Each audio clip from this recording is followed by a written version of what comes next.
Police व्हायला वाटलं लई मारलं मग का पाणी माणसाला चोरलं नाही काय केलं दिलं काढून पोलीस व्हायला घराकडे आलं महाराज लंगडत लंगडत लंगडत घरला म्हातारी मध्ये महाराज पाणी टाकू का आम्हाला म्हणलं टाक टाक टाकलं पाणी आम्हाला धोतर आणू का मला नो अरे काय बाबा आता तरी सोड की म्हणून असे मस्तक लोक महाराज हुशार होते की गंगा महाराज समुद्राला जाऊन भिडते गाय सुद्धा आपल्याला उपकार करण्यासाठी देवाने या ठिकाणी निर्माण केली बघा पाये पाच दूध पवित्र आणि गोड बघा सुंदर असं जिवंतपणे ती गाय आपल्याला दूध देते मेल्यानंतर तीच गाय आपल्याला कातड देते महाराज गाय सुद्धा आपल्यावर उपकार करते तद्वत आपल्याला सुद्धा भगवान परमात्माने जो देह दिलाय तो उपकार करण्यासाठी दिला तुका म्हणे फार थोडा तरी परोपकार नका घालू दूध जयामध्ये सार ताकाचे उपकार तरी करा थोडा तरी माणसाला उपकार केला पाहिजे बघा उपकार केल्याच्या नंतर माणसाला काय आनंद होतो लक्ष देऊ नाही का आपण सर्वजण इथं बसलेले सर्वजण शेतकरी आहोत शेतकऱ्याच्या जीवनामधला एक प्रसंग तुमच्या समोर मांडतो बघा सर्वजण शेतकरी आहेत पहिल्या काळामधला शेतकरी हा पहाटे 4 वाजता उठायचा आताचे डिजिटल शेतकरी झाले महाराज मोबाईलवरून मोटर लावले कॅमेरावरची बरोबर आहे 4 वाजता शेतकरी उठायचा आणि तो शेतकरी 4 वाजता उठला वारकरी होता महाराज बायकोही वारकरी घराण्यातली होती वारकरी शेतकरी होता 4 वाजता उठला चैत्र महिना चालू होता पाळ्या घालणं नांगरणं वखरणं रानं तयार करण्याचे दिवस चालू होते आणि तो शेतकरी पहाटे 4 वाजता उठतोय स्नान केलं उठल्यानंतर मारुती मंदिरामध्ये जातो काकडा घेतो महाराज काकडा ऐकत ऐकत त्याची बायको सुंदर असा स्वयंपाक बनवते आणि स्वयंपाक बनवते काकडा ऐकत ऐकत स्वयंपाक बनवत असताना तो 5-5:30 वाजेपर्यंत काकडा घेतो नंतर घरी येतो बायकोने त्याच्यासाठी सुंदर असा स्वयंपाक बनवलेला असतो पहिल्या काळामध्ये सुंदर असा चुलीवर भाकरी व्हायच्या परत त्याला पापोडा यायचा नंतर परत ती भाकर चुलीला लावली जायची सुंदर असा खमंग खमंग खमंग खमंग पापोडा यायचा भाकर फुगायची आज भाकर फुगत नाही करणारीच बुंग बरोबर आहे ना करणारी बुंग होती महाराज चपाती अजिबात फुगल इकून पाहिजे तिकडे दिसायला म्हणून करणारी फुगाली महाराज पण भाकर अशी खमंग खमंग राहायची ती भाकर त्या मालकानं 6 वाजता 1-1.5 भाकर खाली आणि त्याच्या प्रेमळ पत्नीने आपल्या पतीसाठी एक भाकर घेतली त्या भाकरीवर थोडंसं लोणचं थोडंसं बेसन म्हणा थोडंसं लिंबाचं लोणचं थोडंसं मिरचीचं लोणचं आलूची भाजी तुरीच्या डाळीचं घुसळण असं सुंदर सुंदर पैकी भाज्या त्या भाकरीवर मांडल्याच्या नंतर दुसरी छत्रीच्या आकाराची भाकर घेतली त्या दुसऱ्या भाकरीवर झाकली एका सुती कपड्यामध्ये महाराज भाकर बांधली आपल्या पतीच्या हातामध्ये सकाळी 6 वाजता दुपारची शिदोरी दिली त्या माझ्या शेतकऱ्याने आपलं जो आऊत आहे ते काढवणावर घातलं काढवणच म्हणतात ना काढवणावर घातलं ती भाकरी होती त्या जुवाला बांधली आणि शेताकडचा रस्ता हा डांबरी नव्हता सगळा कच्चा रस्ता होता ती भाकर त्या जुवाला डुलायची 1-2 किलोमीटर शेत लांब होतं डुलत डुलत डुलत डुलत डुलत डुलत सकाळी 7 वाजता 6:30-7 वाजता तो शेतकरी रानामध्ये जातो गेल्याच्या नंतर ती भाकरी लिंबाच्या आंब्याच्या झाडाला बांधून ठेवतो बिंगी भरून पाणी आणतो आणि आऊत चुंपतो आणि सकाळी 7 वाजल्यापासून दुपारी 12 वाजेपर्यंत आऊत आणतो का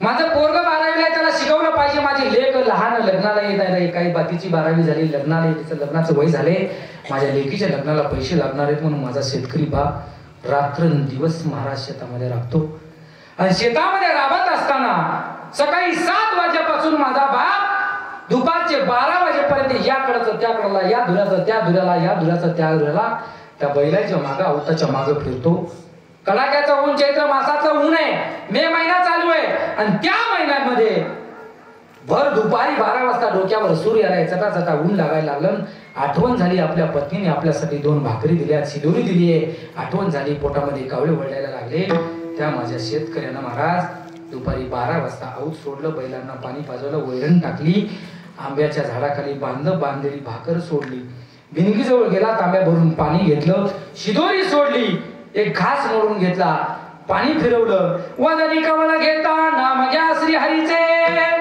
सहज हवन होते नाम घेता पुकाचे जीवन करी जीवितवान नाही पूर्ण ब्रह्म उदर वर्ण नोई जाणी जे यज्ञ कर्म कुंडली कमळला हरिविठ्ठल घोष केला आणि घास घेणार एवढ्यामध्ये ती भाकरी एवढी सुंदर झाली होती महाराज, आणि ती घास तोंडामध्ये घालणार एवढ्यात मागून आवाज आला, ओ दादा, ओ शेतकरी दादा.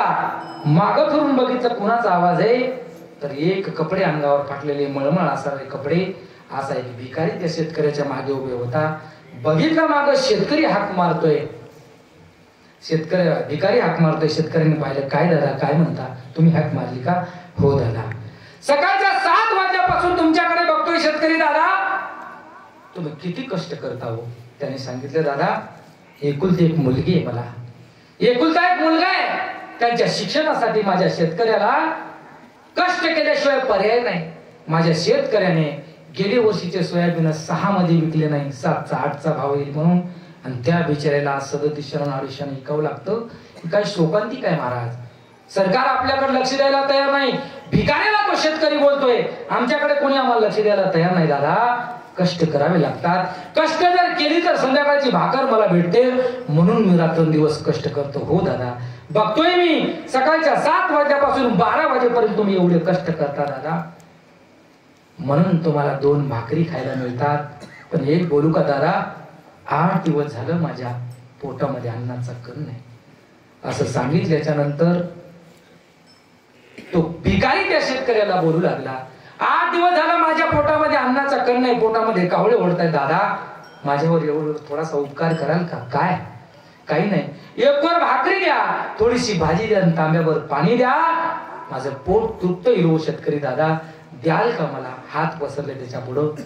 शेतकऱ्याचा अंतकरणामध्ये कळवळा निर्माण झाला. पंढरपूरची वारी करणारा तो शेतकरी होता, दररोज परमार्थ करणारा शेतकरी होता, दररोज काकडा घेणारा वारकरी तो शेतकरी होता. त्या शेतकऱ्याच्या अंतकरणामध्ये दया उत्पन्न झाली, आणि त्या शेतकरी दादाने कोरभर भाकर दिली नाही, अर्धी दिली नाही, 1 दिली नाही, 1.5 दिली नाही, 2च्या 2 भाकरी त्या भिकाऱ्याच्या हातावर टेकवल्या. सर्वच्या सर्व भाज्या त्या भिकाऱ्याच्या हातामध्ये दिल्या. त्या भिकाऱ्याला 8 दिवस अन्नाचा कण मिळाला नव्हता दादा. त्या भिकाऱ्याने मोठा 5 मिनिटात 2 भाकरी खाऊन घेतल्या, 2 तांबे पाणी पिलं, तृप्तीचा ढेकर दिला. आता त्या भिकाऱ्याचं पोट तृप्त झालं, पण डोळ्यातून अश्रू यायला लागले. अरे काय हा शेतकरी उदार आहे, काय या शेतकऱ्याचं अंतकरण मोठे, याला मी फक्त कोरभर भाकर मागितली होती, या शेतकऱ्याने मला 2च्या 2 भाकरी दिल्या.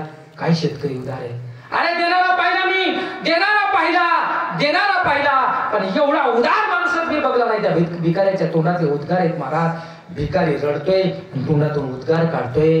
भिकारी रडतोय, यात नवल नाही दादा. त्या भिकाऱ्याचं रडणं पाहून शेतकरी सुद्धा रडायला लागला, आणि शेतकरी त्या भिकाऱ्याला म्हणते, दादा तुम्ही का रडताय? तेव्हा शेतकरी सांगतो, दादा सकाळी 2 भाकरी खाऊन मी आलो होतो, आता दिवसभर मी कष्ट केले, दुपारी मी आता ह्या 2 भाकरी खाणार होतो, आणि एवढे कष्ट करून एवढं काम करून घरी गेल्यानंतर माझी बायको माझ्यासाठी अजून भाकऱ्या बनवून ठेवते. शेती घरी गेल्याच्या नंतर अजून सुद्धा मी संध्याकाळी जेवण करणार आहे. असं करता करता माझं वय 50 वर्ष वय आहे. आयुष्याच्या 50 वर्षामध्ये दिवसातून 3 वेळेस मी जेवतो. वाक्य लक्ष देऊन ऐका दादा. तो शेतकरी त्या भिकाऱ्याला म्हणायला लागला, आयुष्याच्या 50 वर्षामध्ये मी दररोज 3 टाइम जेवतो, पण आज जेवढं माझं पोट भरलं तुम्हाला भाकरी देऊन, तेवढं आजच्या 50 वर्षात माझं पोट कधीच भरलं नाही. तुम्हाला मी 2 भाकरी दिल्यात माझं पोट भरलं. हे कुठंतरी देण्यात आनंद असतो महाराज. विठाला विठाला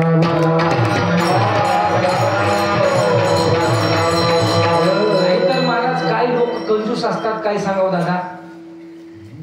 गाणं शिकण्यासाठी सोळंकी गुरुजीकडे विशारद केलं दादा, आणि विशारद करायला गेल्यानंतर पुण्यामध्ये एका गुरुजीकडे क्लास लावायला गेलो. माझ्या जीवनातला घडलेला प्रसंग. अजून सुद्धा बरेच तसे गुरुजी आहेत. गेल्याच्या नंतर 6 महिने त्यांनी मला फक्त नटभैरव राग शिकवला, आणि नटभैरव राग शिकवल्याच्या नंतर गुरुजी पुढचं द्यायचे म्हणले की मला याचीच प्रॅक्टिस कर. दुसरी गोष्ट, मोबाईलचा जमाना आहे, रेकॉर्ड करायचं नाही, वही सोबत आणायची नाही, मोबाईल स्विच ऑफ करायचा, वही नाही न्यायची, पेन नाही न्यायची, फक्त मी गाईल तेवढं ऐकायचं आणि त्याची प्रॅक्टिस करायची. मला सांगा, मेले लोक मेले, पण त्यांचा आवाज सुद्धा जिवंत राहिला नाही. काय तुमच्या गाण्याला अर्थ आहे. बरेच जण महाराज, पांचाळ गुरुजी, अशोक महाराज पांचाळ गुरुजी आज वारकरी शिक्षण संस्थेमध्ये जे वैद्य बाबा पकवास शिकत होते, त्यानंतर आळंदीमध्ये फ्री मध्ये क्लास जर कोणाचा असेल तर वैद्य बाबाच्या नावाने क्लास चालतो. गुरुवारी अशोक गुरुजी, पांचाळ गुरुजी सर्व मुलांना फुकट पकवास शिकवतात. ते गुरुजी ज्यांचं आयुष्य संपूर्ण पकवास विद्यार्थ्यांना, गोरगरिबांच्या मुलांना फुकट पकवास शिकवण्यामध्ये गेलं, ते आमचे अशोक गुरुजी, पांचाळ गुरुजी पुण्यामध्ये ध्रुपद गायन शिकण्याकरता एका मुसलमानाकडे गेले. कारण गाणं ही पद्धत मुस्लिमांकडे होती महाराज. उस्ताद बिस्मिल्ला खान, उस्ताद आमिर खान, सलामत अली खान, गुलामत अली खान, ही गाण्याची पद्धती मुस्लिमांकडे होती. पहिलं गाण्याचा दर्जा हा फक्त पोट भरण्याचा दर्जा म्हणून ओळखलं जायचं.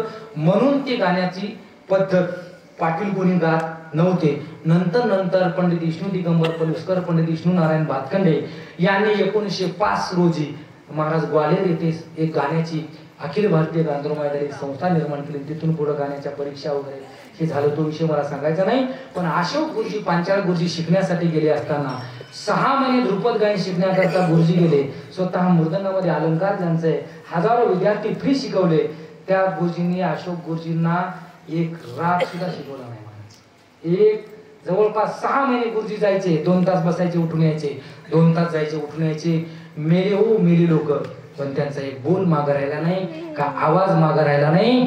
पण माझ्या माऊली ज्ञानोबारायांनी महाराज आपल्यासाठी 5-5 ग्रंथ लिहून ठेवले. जगद्गुरु तुकोबारायांनी गाथा लिहून ठेवला. आणि लोकांनी त्यांना एवढा त्रास जरी दिला असेल तर सर्वसामान्य लोकांसाठी हरिपाठ निर्माण करून ठेवला. चांगदेव 65 निर्माण ठेवली, गाथा निर्माण करून ठेवला. कशासाठी? तुमच्या आमच्यावर उपकार केले महाराज. अरे यांनी उपकार केले म्हणून तर यांची आज कीर्ती जगामध्ये, अन्यथा कोणाची कीर्ती जगामध्ये राहत नाही महाराज.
जीवन दुसऱ्यासाठी जगणं असतं, त्यांचीच फक्त कीर्ती मागे उरत असते. अन्यथा आपल्या पायापुरता बघणाऱ्यांची कीर्ती जगामध्ये उरत नाही. म्हणून तुम्हाला सांगतो, या संतांनी एवढा उपकार केला महाराज. वाऱ्या हाती माप चाले सज्जनाचे, वाऱ्या हाती माप चाले सज्जनाचे.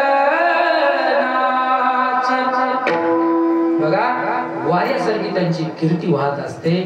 वाऱ्यासारखी जर कीर्ती आपली जगामध्ये पसरावी वाटत असेल तर त्यासाठी दुसऱ्यासाठी जीवन जगावं लागतं. अन्यथा कोणी महाराज आपलं नाव उरत नाही. महाराज आपल्या आजा पंजाचा फोटो आज बघायला मिळत नाही घरामध्ये का? जास्तीत जास्त तुमच्या आमच्या घरामध्ये जर फोटो असेल तर फक्त आपल्या आजोबाचा. कोणाच्या घरामध्ये आहे का खापर पंजोबाचा फोटो? हातावर करा बरं. कुणीही इथं बसलेल्या कोण्या माणसाला मला 10 पिढ्या बसून टाकायच्या आजचं कीर्तनच पाहिजे त्यालाच बघायचं का तुम्हाला? मोबाईल घेऊ बाळा. काय नाव तुझं? हा प्रताप. बापाचं नाव काय? हा श्रीकांतरावच्या वडिलाचं नाव काय? काय? प्रभातराव. त्यांच्या वडिलाचं नाव? हा पाठ केलं नाहीस ना? काही पण सांगेनच ना? बाबारावच्या वडिलाचं नाव? दादा तुझं नाव? हा आशिष. पप्पाचं नाव? आनंदरावच्या वडिलाचं नाव? हा शेषराव. शेषरावच्या वडिलाचं नाव? हा वनाजीच्या वडिलाचं नाव? म्हण शेषराव. पुन्हा होणाजी म्हणायचं. तू म्हणा तू जरूर घे, मी जरूर घे. वनाजीरावच्या वडिलाचं नाव? तुकारामच्या वडिलाचं नाव? कोणी सांगायचं 10 पिढ्या आहे माहित का? नव्हते कधी होते ना. त्यांचा फोटो आपल्या घरामध्ये राहिला बरोबर आहे ना? आपली वंशावळ आपली झालेली आहे. आपले आजोबा पंजोबा खापर पंजोबा ढोकर पंजोबा जे काय असतात ते नाव माहित नाही तरी आजा पंजा काय असतात ते आहेत का त्यांचे फोटो घरात? काही काय ओलादी बापाचा फोटो घरात लावणार बरोबर आहे का? पण त्यांचा फोटो घरामध्ये नाही. पण इथं बसलेल्या कोणाच्या घरामध्ये छत्रपती शिवाजी महाराजांचा फोटो नाही? छत्रपती शिवाजी महाराज तुमच्या भावकीचे होते, तुमच्या घरात जन्माला आले होते, तुमचे आजा होते, पंजा होते. संभाजी महाराज तुमचे पंजोबा होते, आजोबा होते. का घरामध्ये फोटो आहे? जगद्गुरु तुकोबारायचा, संभाजी महाराजांचा, छत्रपती शिवाजी महाराजांचा, मोतीराम महाराजांचा, मारुतराव महाराजांचा फोटो का घरामध्ये आपण लावतो? त्या लोकांनी आपल्यासाठी जीवन जाळलं म्हणून त्यांचा फोटो घरामध्ये लावतो. येड्या गबाळ्याचा फोटो लावला आम्ही एवढे वेळे नाहीत महाराज. आज सर्वजण छावा बघून आला असाल. त्या माझ्या छत्रपती संभाजी महाराजांनी अंगाची लाही लाही करून घेतली, अंगाचं रक्त सांडून घेतलं, डोळ्यात सळ्या खुपसून घेतल्या. तेव्हा इतिहास जागा, अन्यथा इतिहास जागा राहत नव्हता महाराज. म्हणून मराठ्यांचा आज छत्रपती संभाजी महाराज म्हणतात ते धर्मवीर संभाजी महाराज म्हणतात. उगाच कोणाचं नाव राहील? रात्रीच मी पिक्चर पाहून आलो, डोळ्यात आसरू येत होते महाराज. ते औरंगजेब येऊन जवळ म्हणतोय, मी तर एक शब्द उच्चारून जाईल दादा, माझे जर धर्मवीर संभाजी महाराज जर असते ना, या आपल्याच गद्दार लोकांनी आपली गद्दारी केली, शेण खाल्लं, नाहीतर आपले लोक जर गद्दार नसते, अख्ख्या महाराष्ट्रावरच का अख्ख्या जगावर राज्य संभाजी महाराजांनी केलं असतं. अख्ख्या जगावर राज्य केलं असतं. त्याचं नाव संभाजी महाराज. महाराज काय वाघासारखा लढला महाराज. म्हणून तर म्हणतात सिंहाच्या जबड्यात घालून हात, मोजी ती जात मराठ्याची दात, ती जात मराठ्याची. उगच म्हणत नाहीत महाराज. विचार करा, त्या संभाजी महाराजांनी स्वतःच्या अंगाचं कातड काय ती हाल केली महाराज, काय ती हाल केली. पिक्चर कीर्तनामध्ये सांगू नये महाराज. महाराजांना कीर्तन बघायला जाऊ नये याही मताचा मी आहे. पण छावा बघायला काय हरकत आहे? छावा बघायला जायला काय हरकत आहे महाराज? अरे संभाजी महाराज आमचे पूर्वज आहे. आम्ही संभाजी महाराजांना स्वतःचा बाप मानतो, छत्रपती शिवाजी महाराजांना बाप मानतो. आमच्या बापाचा इतिहास बघायला जायची काय लाज आहे महाराज? मराठ्यांच्या लेकराने आपलं सहकुटुंब घेऊन आपल्या लेकरा बाळा सगळे एकदा छावा दाखवायला पाहिजे. तेव्हा संभाजी महाराज लक्षात येतील. काय गद्दारी केली संभाजी महाराजांसोबत? गणोजी आणि कान्होजी. काही तर त्यांना वतनदारी दिली नाही म्हणून.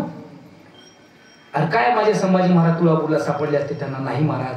काय त्यांची हालहाल केली हो, काय हालहाल केली. बांधल्या गेलं. अंगाचं कातडं काढलं गेलं.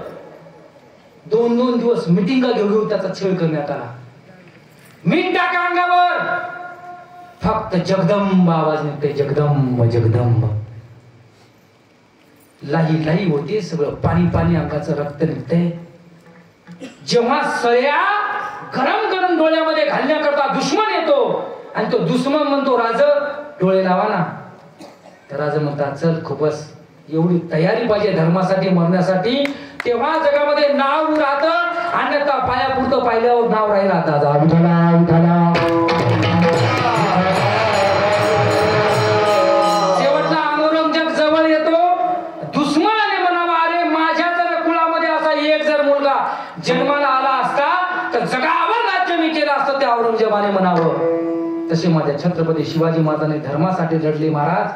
म्हणून तुम्हाला सांगतोय, शेवटला तो औरंगजेब त्या छावा पिक्चर मध्ये म्हणतोय, संभा माझ्या धर्मात एकदा म्हण, मी धर्म बदलतो मुसलमानाचा. जीवनाला पलटणी मिळेल, तुझं कल्याण होईल. तेव्हा संभाजी महाराजांच्या डोळ्यामध्ये तोच राग, तीच ऊर्जा.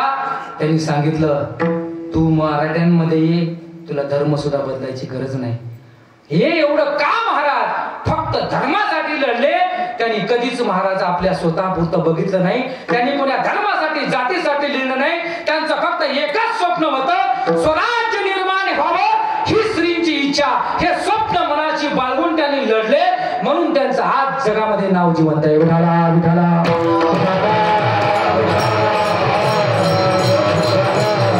म्हणून महाराज आपल्या पुरतं बघितल्यावर जगामध्ये नाव नाही महाराज राहत. दुसऱ्यासाठी जीवन जगावं लागतं, तेव्हा आपल्या जगामध्ये नाव राहतं. म्हणून नाथबाबा सांगतात, संतांचा उपकार कितीही सांगा, काय त्या संतांनी उपकार केले महाराज. बुडत हे जन न देखवे डोळा, येतो कळवळा म्हणून या. आपण वांगमार्गाला जाऊ नये, आपण चांगल्या मार्गाने जावं, यासाठी त्या साधू संतांनी आपल्यासाठी जीवन जाळलं. जाळोनी संसार बैसल वांगली, संसाराच्या नामे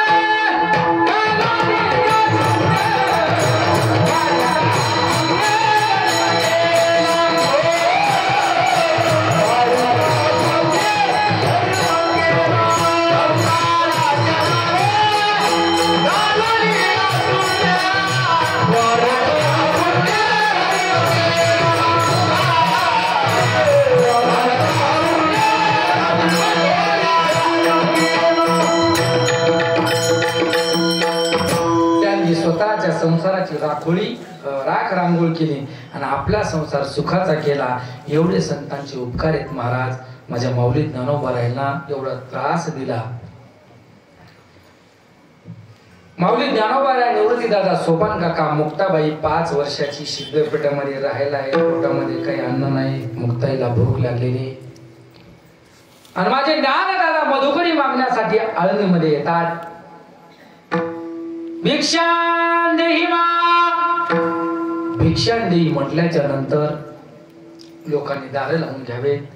माझ्या माऊली ज्ञानोबारायला मूठभर पीठ कुणा देऊ नये, कोरभर भाकर कुणा देऊ नये. माऊली ज्ञानोबारायला एवढी हाल माझ्या माऊलीची केली महाराज.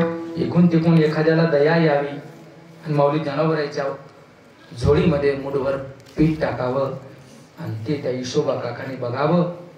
का रे ज्ञाना, कुठे निघालास? काही नाही काका, माझ्यासाठी नाही हो मधुकरी मागत, माझ्या दादासाठीही नाही मागत मी मधुकरी, माझ्या सोपान काकासाठीही नाही मागत काका मधुकरी. माझी चिमुकली 5 वर्षाची बहीण आहे हो. 8 दिवस झाले तिच्या पोटामध्ये अन्नाचा कण नाही काका. नेऊ द्या ना एवढं पीठ, नेऊ द्या ना. संन्यासाची पोरं मधुकरी मागण्यासाठी आनंदित येतात. ती झोळी घ्यावी, उलटी करावी आणि पीठ खाली टाकावं आणि जोड्या सगट ते पीठ मातीत मोल मिसळावं महाराज. एवढा त्रास माझ्या माऊली ज्ञानोबारायला द्यावा. ठरवलं असतं माऊली ज्ञानोबारायांनी, नुसतं डोळे वाचून जरी बघितलं असतं ना काकाकडं, तर काका जळून भस्म झाले असते, जळून. पण नाही महाराज. संत कशाला म्हणतात महाराज? ज्यांना दुसऱ्याच्या अंतःकरणातली दया येते बघा, त्यांना संत असं म्हणतात दादा. इतरत्र संत कोणालाही म्हणत नाहीत. बघा, माऊली ज्ञानोबाराय स्वतः रुसून बघता बसतात, स्वतः रुसून बघतात बसतात, पण दुसऱ्याला त्रास माऊली ज्ञानोबारायांनी दिला नाही. मुक्ताई मातामध्ये ज्ञानदादा रुसून का बसलात? रुसून का बसलात माऊली? तुम्हाला योग्याची माऊली बनायचंय माऊली. तुम्ही असं जर रुसून बसलात तर तुम्हाला योग्याची माऊली कोण म्हणेल महाराज? योगी पाव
योगी पावन मनाचा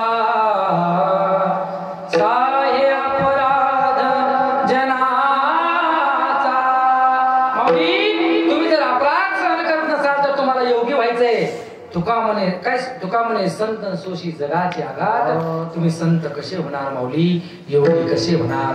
त्या माऊलीने जर ठरवलं असतं ना काकाचा चकनाचूर करायचा, पण माझ्या माऊलीने केलं नाही महाराज. सांगितलं मुक्ते तुला खापर कोणी देत नाही ना, चल माझ्या मांडीवर मांड भात. माऊली ज्ञानोबरांनी अग्नी प्रज्वलित करावा, मांडीवर मुक्ताईनं मांड भाजावं, पाठीवर मांड भाजावं, आणि तो कसे मांडी भाजून खातात म्हणून त्याच काकाने देवळीतून बघावं, खिडकीतून बघावं, आणि त्याच माझ्या माऊलीने म्हणावं काका या मांडे खायला.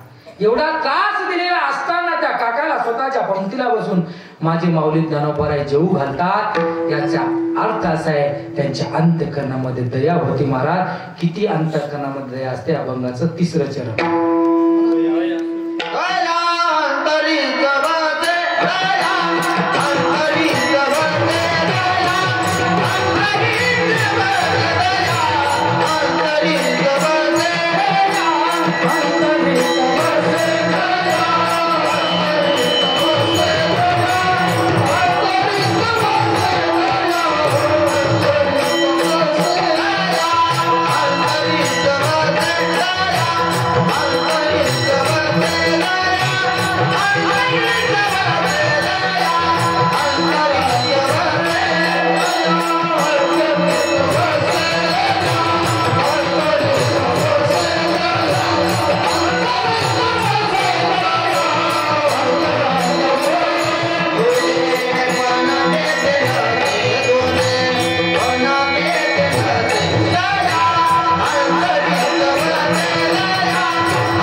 संतांच्या दया असते. कितीही जरी त्रास दिला महाराज तरी महाराज अंतकरणामध्ये संतांची दया असते. दया अंतरात वसे दुजे पणा ते तनसे बघा 2 चरणावर बोलले. आपला वेळ फक्त 5 मिनिटं राहिलाय.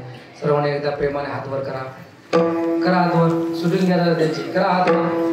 रब्बा रखुमाई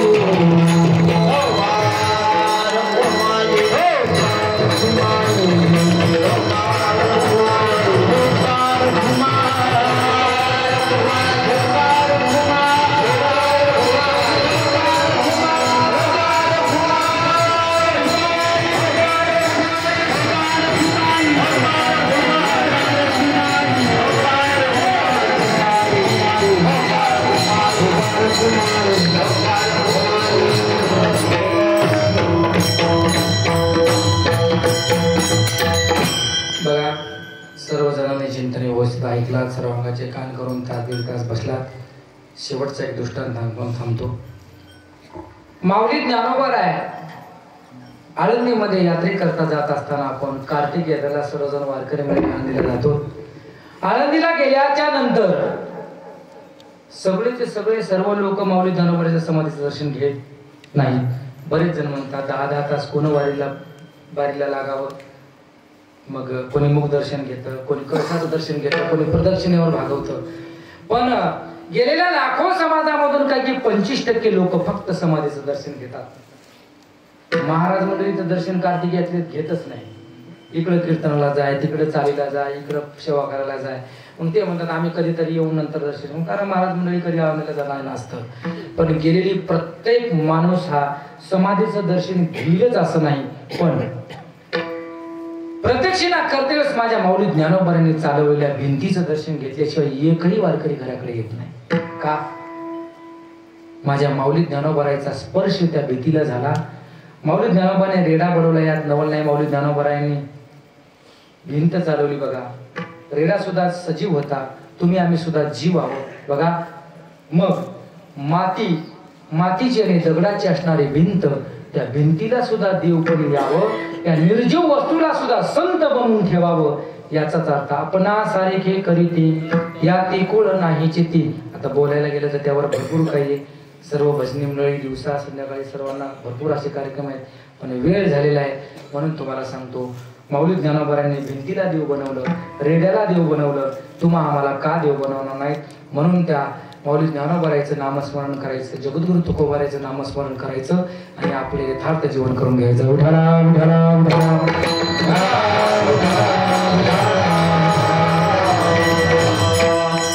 मला आमच्या माऊलीचं असं म्हणणं होतं की शेवटला एक छत्रपती शिवाजी महाराजांचं गीत घ्या.